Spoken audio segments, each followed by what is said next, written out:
Good evening. Today is Monday the 3rd of October 2022. The time is 8 p.m. in Canberra. We will begin the weekly Bangla radio program from Canberra's 2XX community radio station. This program is being broadcasted by the courtesy of Community Broadcasting Foundation Limited and Bangladesh Australia Association Canberra. Every Monday at 8 p.m, the program is broadcasted on FM 98.3 MHz. Tonight the program is presented by me, Adiba Ahmed, and me, Adin Zahid. Tonight's program will be about content creation. Amazing. So much content that's out there, various different channels. But first and foremost, what I just want to ask Adiba, what is content to you? How would you go about defining content? I feel like content to me is anything that is produced by either an individual or a group or a brand. That's how I feel what content is now. Yeah, I think that's a really good description. So anything, an image, a sound clip, a video clip, a piece of text, anything that is created by a individual or a group of people or a brand for the purpose of other users in the general public to consume it or to interact with that piece of content. Yeah, so whether it's spreading a message or if it's selling a product or if it's, just having sort of an opinion heard. I almost feel like content is just universal now. It's just become so much the norm, it's no longer something in a magazine or something in a newspaper. It's pervasive. It's on all of where we've got devices in our hands, basically glued to us. Our TV's always running in the background. When we're driving, the radio is always on. I feel like content is now everywhere. And that's a very good point you make, because before content was only created by media outlets or news outlets, and they were the only people that had the equipment to and the channels to and the audiences to be able to create content and share content with the wider public. But now... And the money. And the money, yes, you need a lot of money, yes, that's a good point, and the money to be able to create and produce the content and share it via kind of big mass productions, I guess, like TV channels, radio stations, newspapers, magazines. But now, if you look at today, 2022, anyone can create content. Anyone can create content. Anyone can share content, and anyone can become viral. And it's absolutely crazy.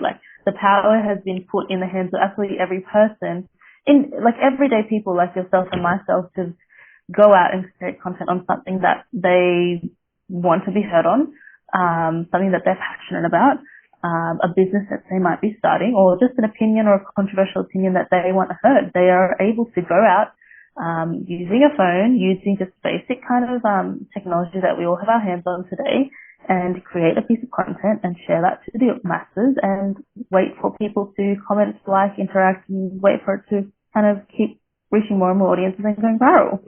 I really like that, because I also feel like content is become a way to seek community.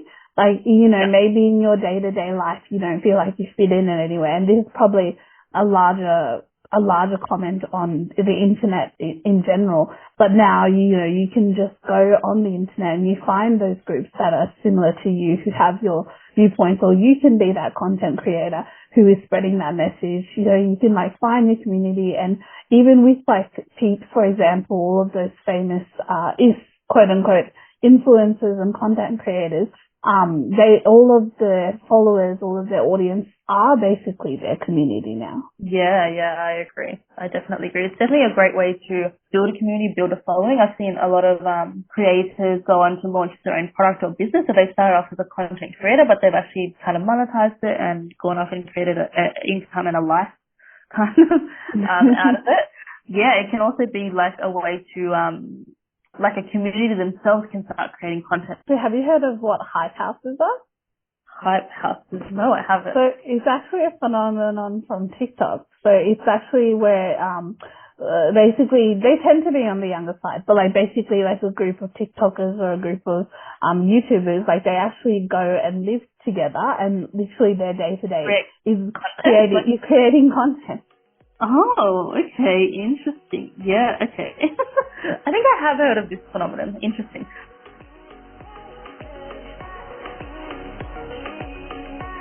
But before jumping into like TikTok and stuff, let's go through some of those platforms that we regularly see content on today. I think the first one that, like, the biggest one or one of the original ones that comes to mind is definitely YouTube. YouTube, I think, is one of the oldest, the original content creation spaces.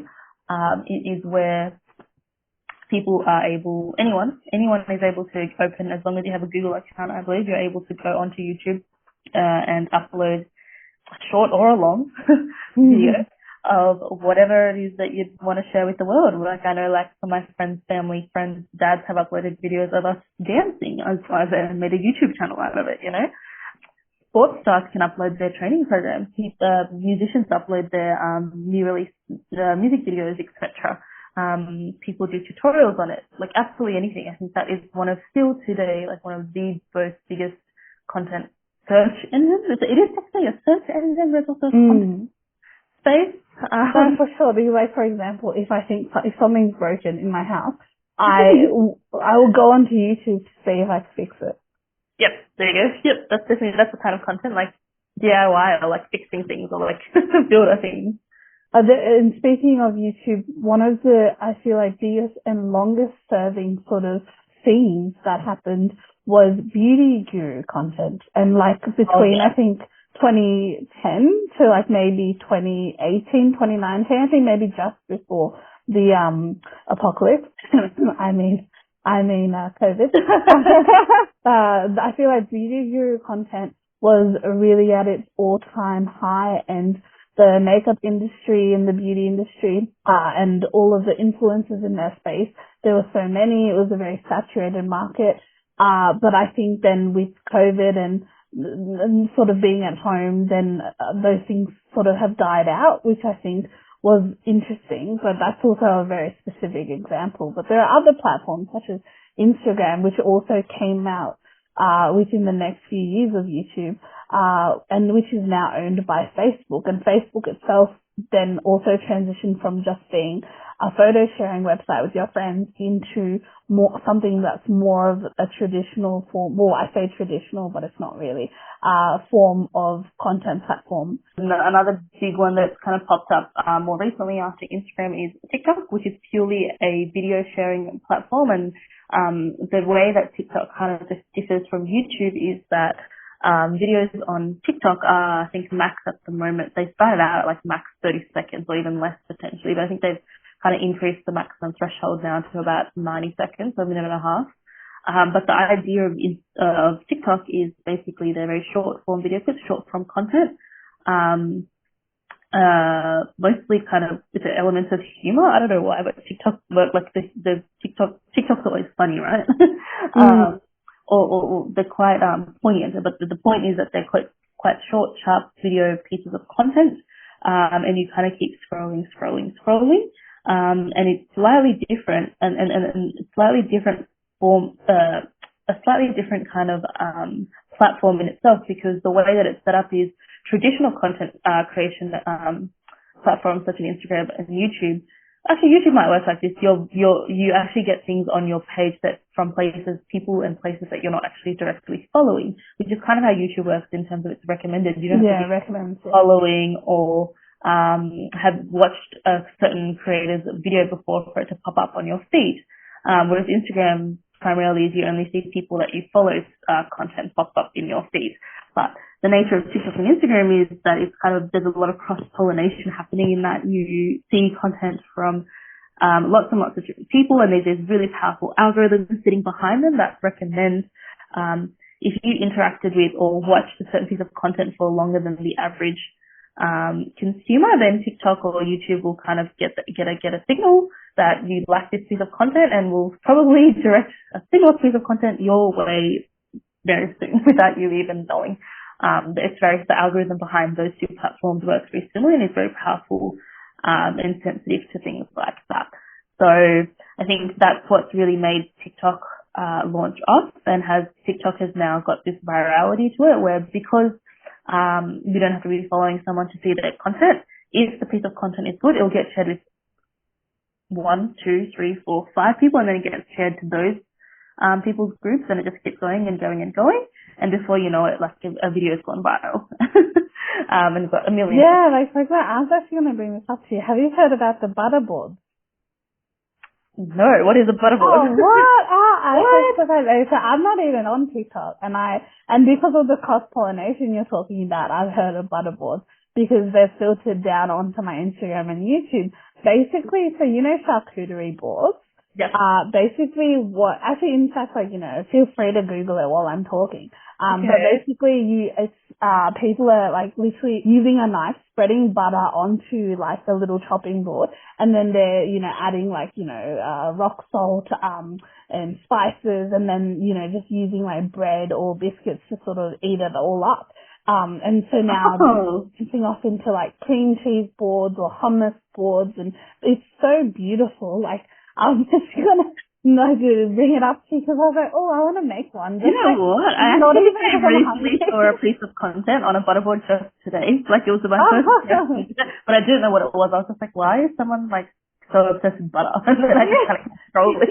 I was like, it's just butter. So now I'm looking like, oh yeah, I can see how this is a thing now. Like, of course this is a thing now.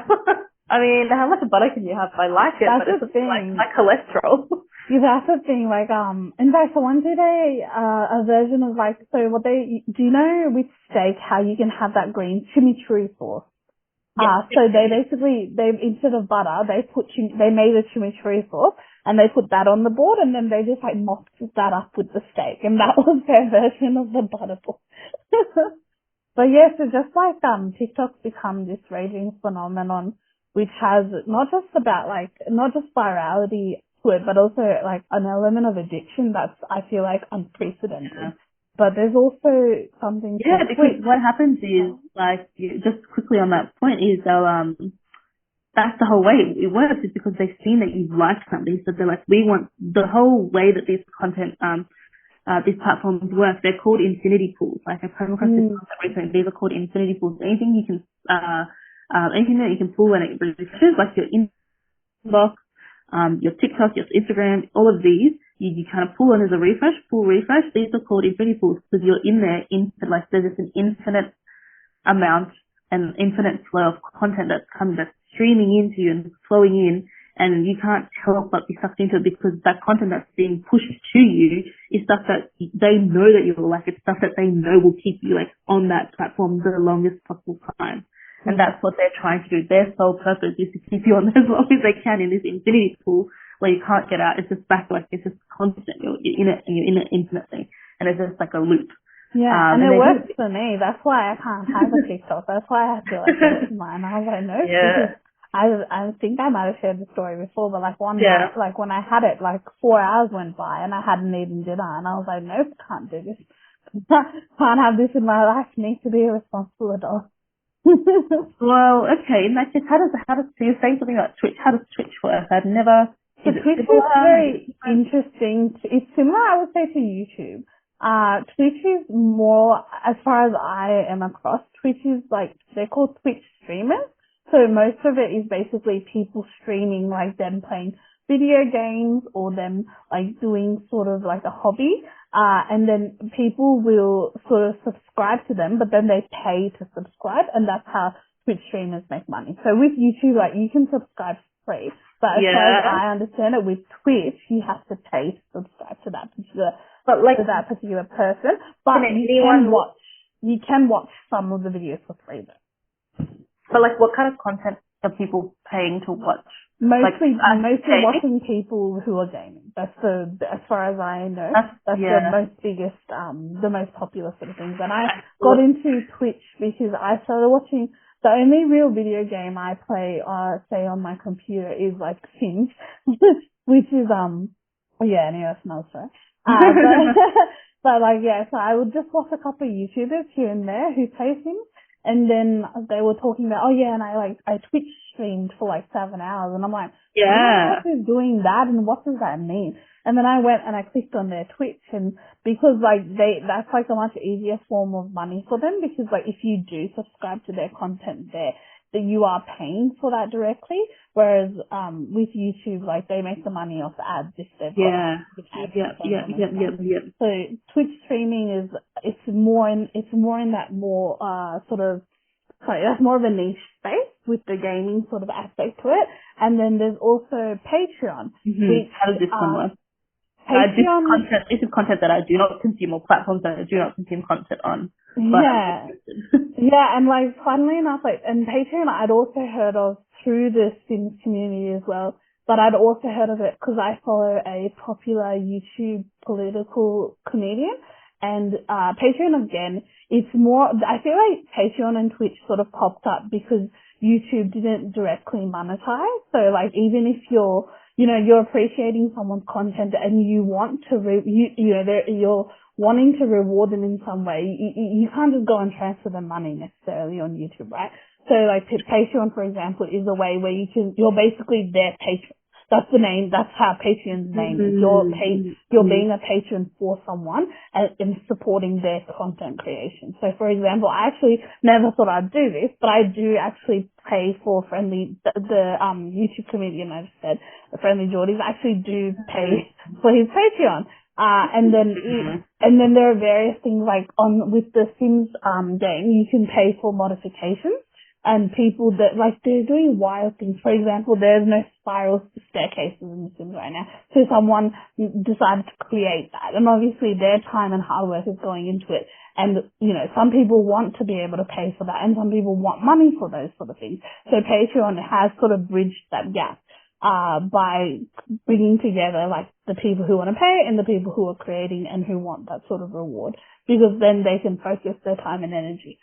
So that's sort of how Patreons come into the picture as well. And they all sort of marry each other because I guess I'm more in that space, that YouTube, Twitch, Patreon space, in terms of I consume content. So I've found that they're interesting enough. They have that sort of intermarriageable relationship right now. That's what I'm noticing myself.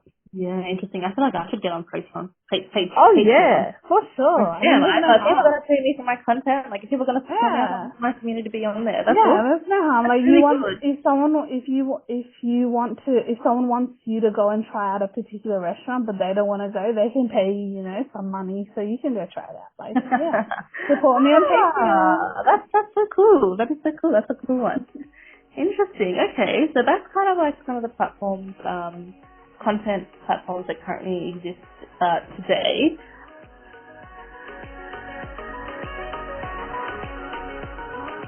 Just like a little bit, just a brief kind of history on kind of all these platforms and kind of how they all started as well. Like traditionally these actually started from blogs, if I'm not wrong, right? Adiba, like people would we didn't have social media.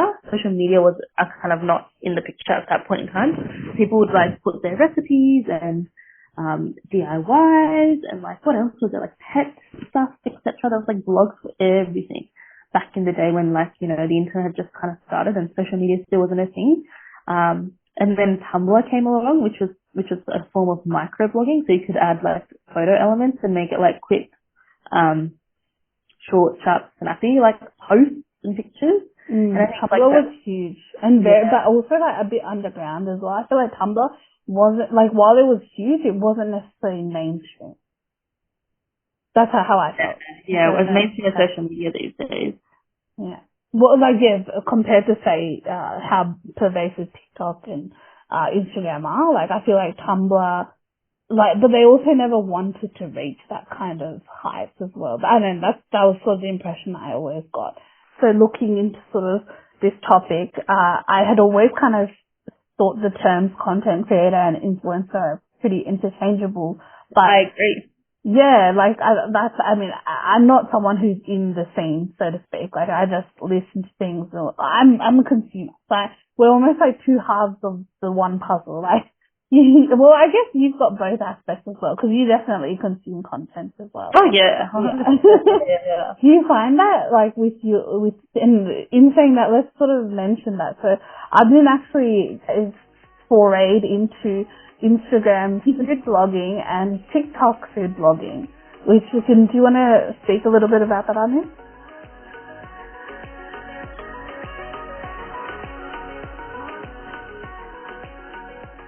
Yeah, sure.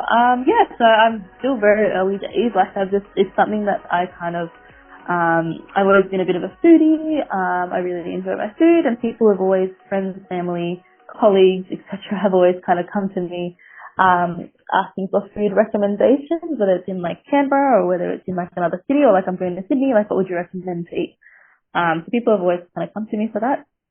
And so off the back of that, I was kind of like, like I'd love to just like, because I do eat and like go to visit so many different places, like why not let like my experiences be of benefit to other people as well, and have it all kind of documented and in the area. So if anyone is like looking for places to eat in Sydney or something, they can just refer to like my blog or like my page, and it's just all got all my kind of pictures, like, I'm not trying to describe what the food is, I've got the pictures there to support it as well. So that's how it kind of started, and so I'm just now posting quite regularly some food places in and around Melbourne, and I've been lucky enough to work with certain companies and certain agencies to kind of create some content for them as well. So, and been able to also meet some similar like-minded content creators and people within the content creation community in Melbourne as well. So it's been a nice creative outlet for myself. I find that it's really good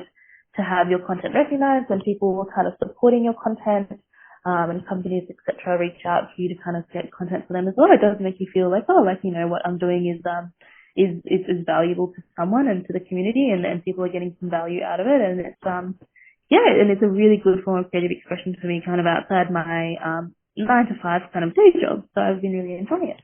Yeah, it's been really exciting as like a friend to see where where you started and like where you're at now, and it's only going up from here, I think. So it's been really cool to see, and all the food looks super good. So it's a bit too good, my full waistline. I guess content creation and then influencers always sounded like the same thing to me, but apparently content creators create original content for sharing knowledge or building a brand, but influencers, they tend to post more sponsored content, more for money and popularity. I feel like at this stage you are more of a content creator, but maybe soon you'll be an influencer too. I think they can go hand in hand, but they can also be separate as well. Like an influencer, I think you're right, implies that they have quite a big following, so that they can be influential because there's such a big crowd following them. So that way, if a company is to pay them to promote their product or service, because they're such an influential person or influential creator, like the people that are following them will also be influenced by that piece of content that's created and go and buy or use that product. So I think maybe one day we'll see. It's very early days, but I think influencers have a really big following, and with an influencer as well, what I've seen happen more often than not is when an influencer gets kind of quite big, they also kind of branch off and try to kind of create their own brand and actually create a product or service that they actually sell. And because they've already got such a big platform and such a big following, they're really easily able to cash in and get good sales because they already have customers. They already have customers ready because the customers are their followers. And it's something that I've seen with the Jacqueline Hills of the world, with the Desi Perkins of the world, with there's like this, I'm not sure if you know her, she's like an Indian girl, her name's like Deepika Mutiala. She started off as a content creator, then probably became an influencer. Now she has her own like brand called Live Tinted, where she sells like makeup and cosmetics for I didn't know she had her own brand. She just creates makeup and cosmetics for women of color. I love that. And I find like, especially having a variety of these content creators / influencers have been really wonderful to grow up with. Especially like, for example, my first beauty guru, Michelle Phan, like she was the OG to me, and her being like a woman of color was, inspiring, I think, to grow up with personally. And then going on in the future, then a few more, Desi Indian background creators as well as who I followed, like Deepika.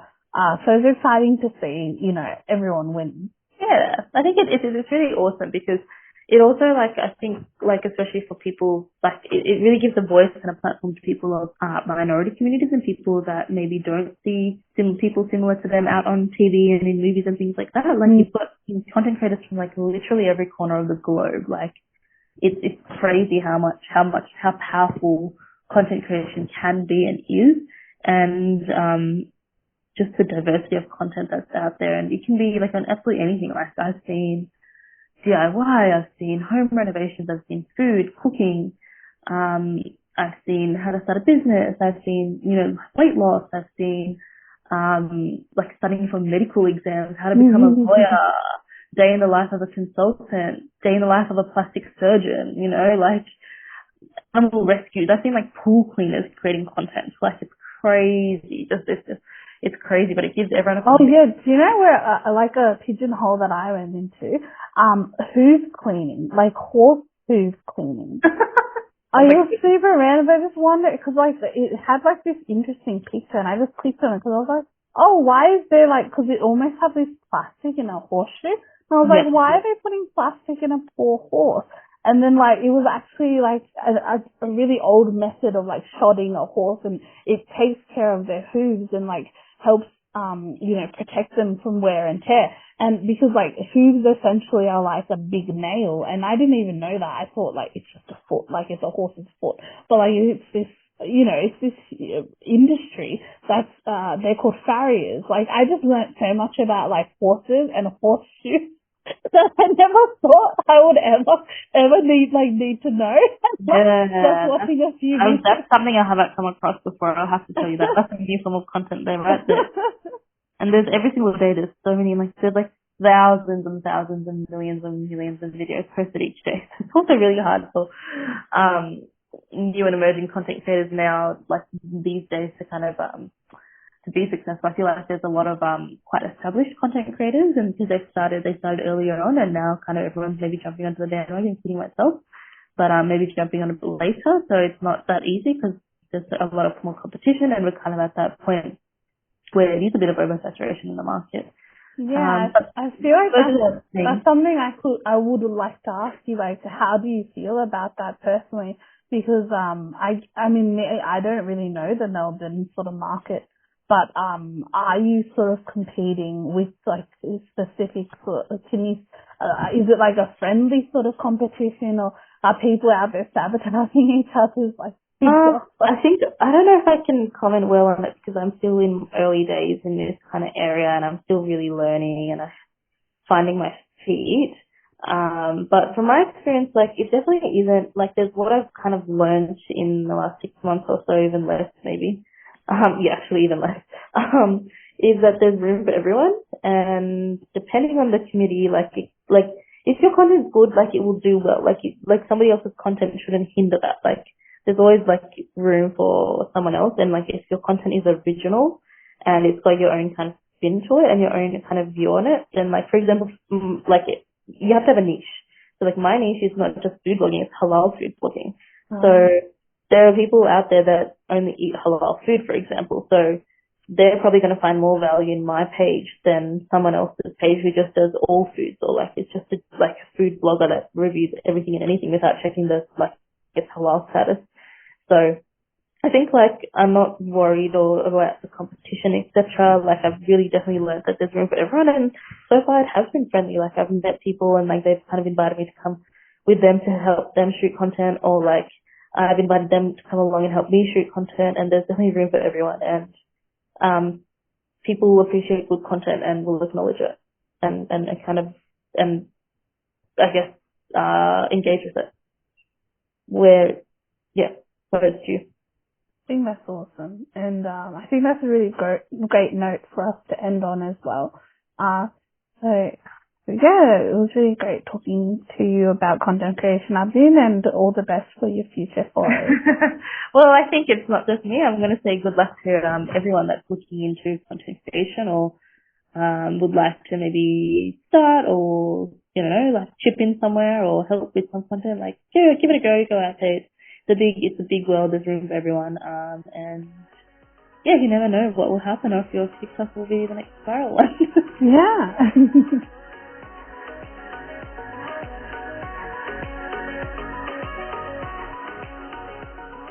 played in the program were taken from the website tunetank.com.